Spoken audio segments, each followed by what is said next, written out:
Okay, here's my opinion. I mean, come on. Look at this. It's amazing.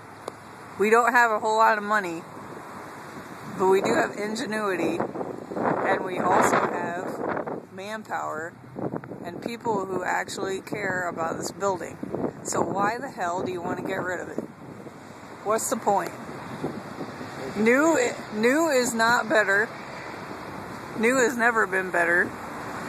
New is just new. There have been innovative things that have come out of new, but from old there is so much that we learn and that we can appreciate. So why the heck do you want to get rid of this? I mean, come on, look at this. Look how really neat and awesome and beautiful this is. There is absolutely no reason whatsoever. And it's our school.